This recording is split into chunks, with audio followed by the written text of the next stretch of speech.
అందరికీ నమస్కారం.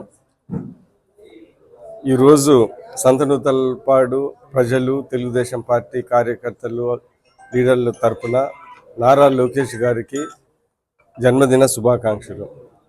ఈరోజు తెలుగుదేశం పార్టీ అధికారంలోకి వచ్చిందంటే నారా లోకేష్ గారు యువకాలంలో ఎంతో కృషి చేసినది ఈరోజు మేము అనుభవిస్తున్న ఫలితాలు. అంటే ఇంత అద్భుతమైన 161 సీట్లలో నారా లోకేష్ గారి కృషి ఎంతో ఉంది.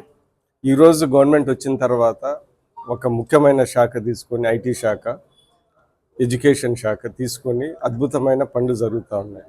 ఈరోజు మన రాష్ట్రానికి ఎంతమందిలో ఇండస్ట్రియలిస్ట్ ఇన్వెస్టర్స్ వస్తున్నారంటే నారా లోకేష్ గారు తీసుకున్న చొరవ.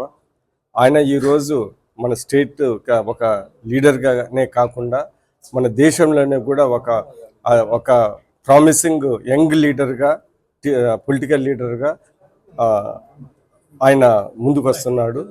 ప్రతి ఒక్కళ్ళు నేషనల్ మీడియాలో కూడా నారా లోకేష్ గారు ఒక ప్రామినెంట్ యంగ్ స్టేట్ లీడర్గా, యంగ్ కంట్రీ లీడర్గా ఆయన గుర్తిస్తూ ఉన్నారు. ఈరోజు దావోస్కి వెళ్ళినా కానీ ఇతర దేశాల ఇన్వెస్టర్స్ కానీ, కంపెనీస్ కానీ నారా లోకేష్ గారిని చూసి ఆయన చేసే కృషి, ఆయన మన రాష్ట్రాన్ని ప్రజెంట్ చేసే విధంగా చూసి ఎన్నో ఇన్వెస్ట్మెంట్లు ఈరోజు వస్తున్నాయి. అందుకని ఇలాంటి యువ నాయకుడు, Telugu Desam future leader, future CM Nara Lokesh గారికి ఎన్నో జన్మదినాలు ఇలాగా జరగాలని, మన రాష్ట్రం ఇంకా ఆయన నాయకత్వంలో ఇంకా అభివృద్ధి చెందాలని తెలుగుదేశం పార్టీ తరఫున, సంతనూతలపాడు ప్రజల తరఫున మేము ఇంకొకసారి నారా లోకేష్ గారికి జన్మదిన శుభాకాంక్షలు తెలియజేస్తాం.